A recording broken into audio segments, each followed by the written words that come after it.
오늘은 출애굽기 13장 17절부터 22절까지의 말씀을 가지고 광야는 축복이다 라는 제목으로 은혜를 나누고자 합니다. 계절의 여왕 5월을 지나고 있습니다. 사랑하는 여러분, 여러분은 지난 한 주간 동안 꽃길을 걸어 보셨습니까? 아니면 지난 한 주간 동안 광야를 걸어 오셨습니까? 누구나 꽃길을 걷고 싶지 광야를 걷고 싶은 사람은 아무도 없을 것입니다. 그런데 성경에 보면 오히려 광야가 축복이라는 사실을 알 수가 있습니다. 그렇다면 광야가 어떻게 해서 축복이 되는 것일까요? 첫 번째, 광야는 하나님이 인도하시는 길입니다. 이스라엘 백성들을 평탄하고 가까운 블레셋의 길로 인도하지 아니하고 멀고 힘든 광야의 길로 인도하신 분은 다름 아닌 하나님이십니다. 그렇다면 하나님은 왜 그들을 광야로 인도하셨을까요? 그것은 그들의 상태를 너무나 잘 아셨기 때문입니다. 본문 17절 하반절에 보시면 하나님이 말씀하시기를 이 백성이 전쟁을 하게 되면 마음을 돌이켜 애굽으로 돌아갈까 하셨음이라 그랬습니다. 가깝고 좋은 꽃길인 블레셋의 길로 가게 되면 결국 블레셋과 마주치게 됩니다. 블레셋은 매우 호전적인 민족이요, 싸움을 너무나 잘하는 민족입니다. 이미 소문이 다 났습니다. 만약 이스라엘 백성들이 그 블레셋과 마주치게 된다면 그들과 맞서 싸울 생각을 하지 않고 다시 애굽으로 돌아가려고 했을 것입니다. 왜냐하면 이들은 아직도 노예 근성을 벗어나지 못했기 때문에 그렇습니다. 사랑하는 여러분, 이들이 애굽에서 어떻게 살아왔습니까? 시키는 대로 살아왔습니다. 수동적으로 살아온 것이죠. 그래서 변화하려고 하지 않았습니다. 도전 정신이 전혀 없는 것입니다. 그리고 자존감이 매우 떨어져 있습니다. 나는 안 돼. 내가 무엇을 어떻게 할 수 있겠나? 열정도 없습니다. 환경이 조금만 달라지면 덜커덩 겁을 먹고 두려움에 휩싸여 버립니다. 이런 사람들이 블레셋과 마주친다면 출애굽한 것을 후회하게 될 것이며 그러마 날 살리라 애굽으로 돌아가든지 사방으로 흩어지게 될 것입니다. 그리고 하나님이 이들을 광야길로 인도하신 또 다른 이유가 있습니다. 그것은 이들을 준비시키기 위함입니다. 사랑하는 여러분, 부모님이 자녀들에게 유산을 물려주려고 하지요. 그런데 그 유산이 무엇인가 하면 그 부모님이 자수성가하여서 수십 년 동안 잘 길러온 큰 회사입니다. 그런데 자녀는 아직 어린 중학생입니다. 한참 사춘기를 지나고 있습니다. 그런데 물려줄 수가 있겠습니까? 이 아이가 자라나서 청년이 되었습니다. 연애와 여행에 빠져서 헤매이고 있는데 그렇게 어렵게 키워온 회사를 물려줄 수 있겠습니까? 더 자라나서 이제는 부록이 되었습니다. 늘 술과 도박에 찌들어 있습니다. 그런데 어떻게 회사를 물려줄 수가 있겠습니까? 사랑하는 여러분, 이스라엘 백성들이 하나님의 그 귀한 축복을 받을 준비가 전혀 안 되어 있는데 그 좋은 선물을 주면 어떻게 되겠습니까? 아마도 한 방에 날려버릴 것입니다. 그렇기 때문에 이들을 준비시키기 위하여 광야로 이끌어내신 것입니다. 사랑하는 여러분, 어떻습니까? 혹시 여러분은 하나님의 선물을 받을 준비가 다 되셨습니까? 영적으로 그리스도의 장성한 분량으로 다 자라나셨습니까? 예수님의 성품을 닮은 훌륭한 인격자가 되셨습니까? 하나님의 일을 감당할 여러 가지 준비가 다 되어 있으십니까? 하나님은 준비된 그릇을 사용하십니다. 사기 그릇이 어떻게 만들어지는지 제가 한번 찾아보았습니다. 수많은 공정을 거쳐서 만들어지는데 마지막에는 뜨거운 옹기 가마에 구워져서 나옵니다. 그렇게 해야만 거기에 귀하고 맛있는 음식을 담을 수가 있고 또 다른 귀한 것들을 담을 수가 있는 것입니다. 그러므로 우리가 좋은 그릇으로 빚어질 때가 있습니다. 뜨거운 옹기가마에 들어갔다가 나올 때가 있는 것입니다. 그 과정들은 너무나도 힘들고 괴로운 과정들입니다. 그러나 그 과정을 거침으로 말미암아 그제서야 좋은 그릇으로 만들어지게 되는 것입니다. 좋은 그릇으로 만들어질 때 좋은 것을 담을 수가 있는 것입니다. 그렇습니다, 여러분. 이를 위하여 우리가 광야에서 빚어지고 만들어지고 굽혀질 때가 있다라는 것입니다. 이것은 하나님께서 우리를 만드시고 다듬기 위한 꼭 필요한 과정임을 기억하시고 감사함으로 받을 수 있기를 바랍니다. 그러면 반드시 더 귀한 그릇으로 쓰임받게 될 줄로 믿습니다. 두 번째, 광야는 하나님을 알아가는 길입니다. 이스라엘 백성들이 애굽에서는 노예와 같이 힘든 삶을 살아왔습니다. 그런데 그 가운데서 하나님을 잘 알지를 못했습니다. 그래서 하나님에 대한 지식이 별로 없습니다. 그래서 하나님께서 기적을 일으키셔서 이들을 애굽에서 나오게 하신 것입니다. 그리고 광야로 몰아가신 것이죠.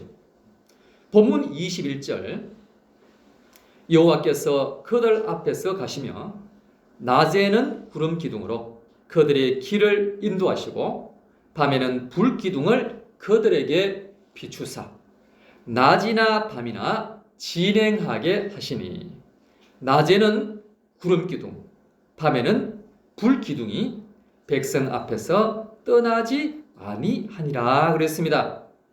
이스라엘 백성들은 애굽에서 나와서 우왕좌왕했습니다.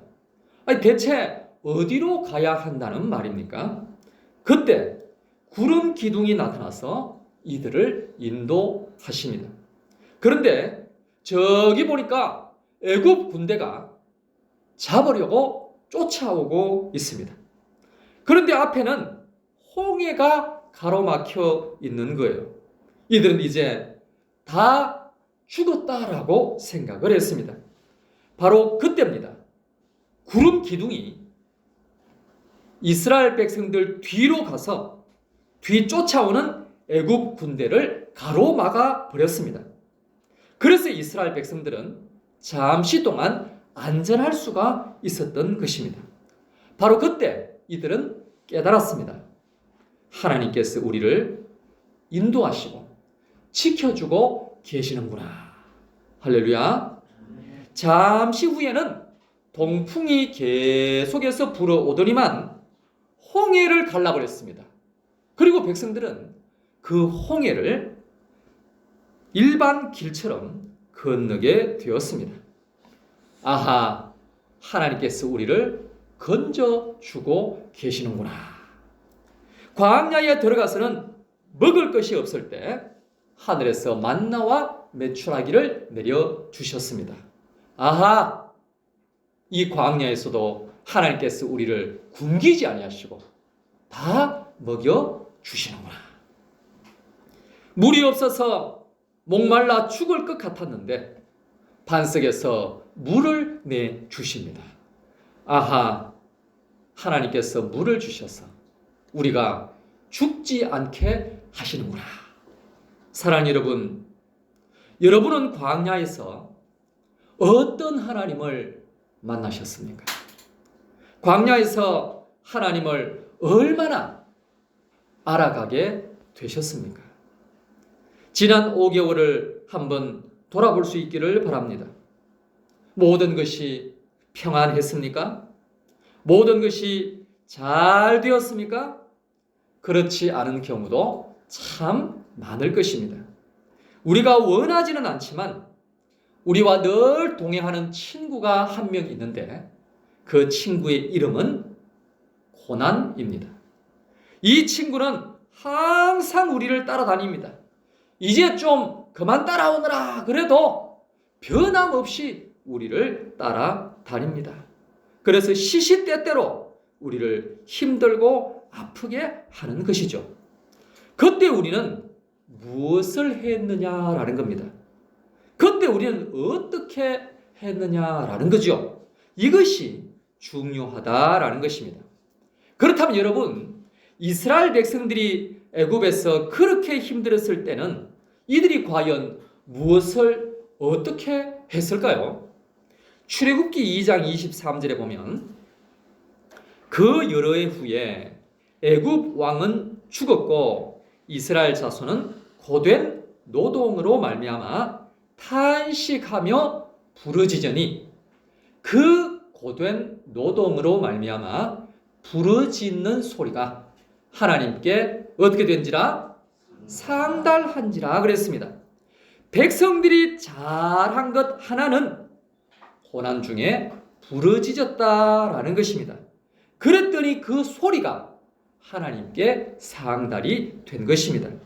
그래서 하나님께서 이들을 구원하시고 애굽에서 빼내어 주신 것입니다. 사랑하는 여러분, 우리는 고난 가운데서 과연 무엇을 해야 할까요? 이들처럼 부르짖어 기도해야 합니다.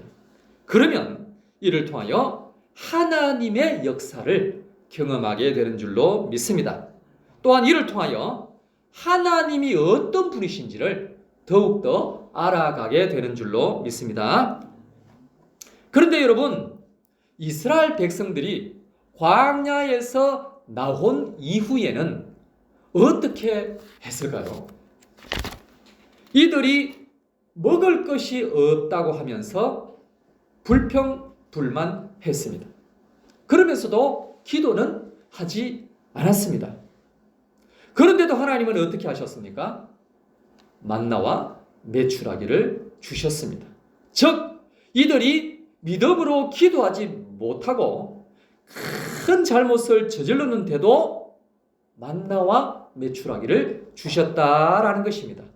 이들은 이를 통하여 또 다른 하나님을 알아가게 됩니다. 하나님은 우리에게 공급을 해 주시는구나. 우리가 부족하다 할지라도 하나님은 우리를 책임져 주시는구나. 하나님의 마음은 이 광야보다도 100배나 더 넓으시구나. 사랑하는 여러분, 고난 중에 있을 때 부르짖어 기도를 많이 하셨습니까? 그 가운데서도 하나님을 알아가게 됩니다. 고난 중에서 불평과 원망을 많이 하셨습니까? 그 가운데서도 또한 하나님을 알아가게 됩니다. 오늘 우리가 하나님을 완전히 떠나버리지 않는 한 우리는 어떠한 경우에서라도 하나님을 알아가게 되는 것입니다.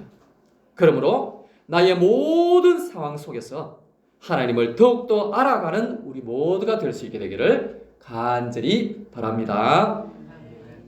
마지막 세 번째, 광야는 목적지를 향하여 가는 길입니다. 광야는 끝이 아니에요. 광야는 목적지가 아닙니다. 광야는 목적지를 향해 가는 과정입니다. 그러면 목적지는 대체 어디입니까? 목적지는 축복의 땅 가나안입니다.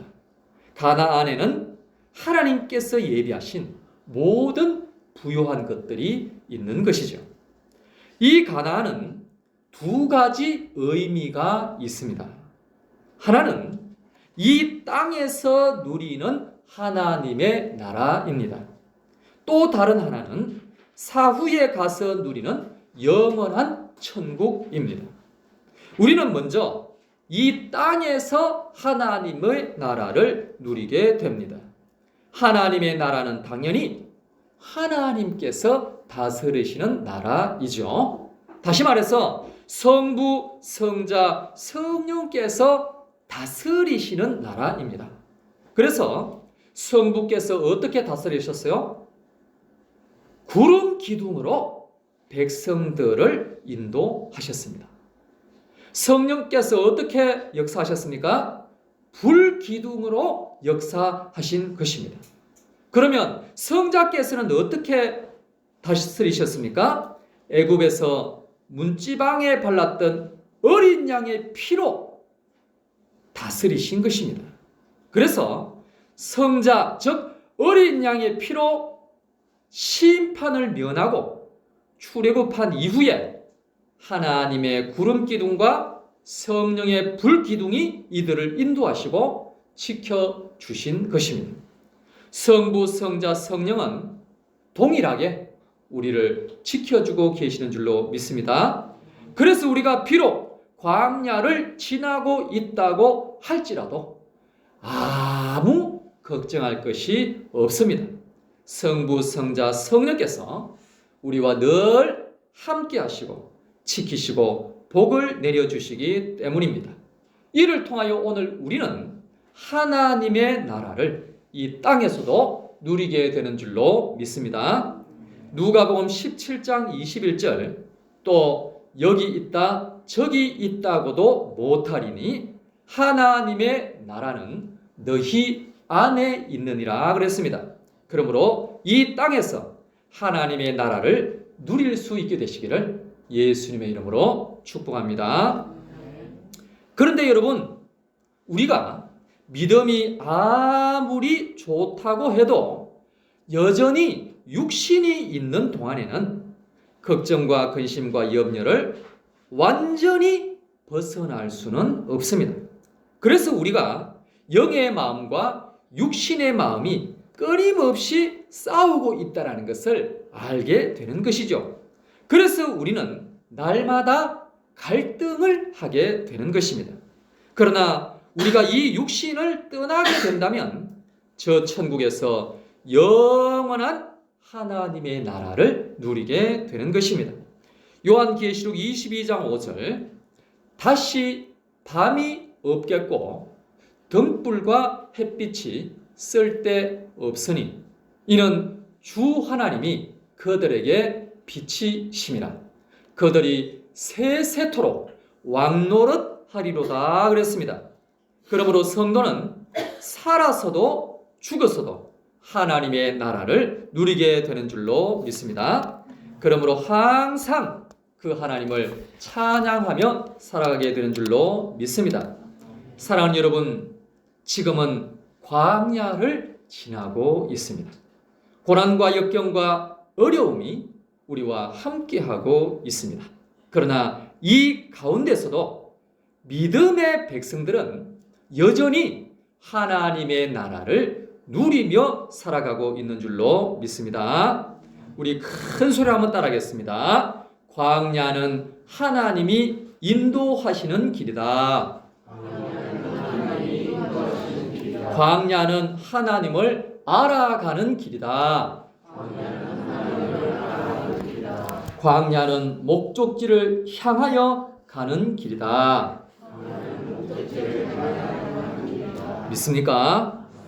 이 시간 다 같이 합심하여 통성으로 기도하실 때 하나님, 오늘 우리가 비록 광야를 걷고 있다고 할지라도 낙심하지 않게 하여 주시옵소서. 이 가운데서 하나님이 어떤 분이신가를 더욱더 알아가게 하여 주시옵소서.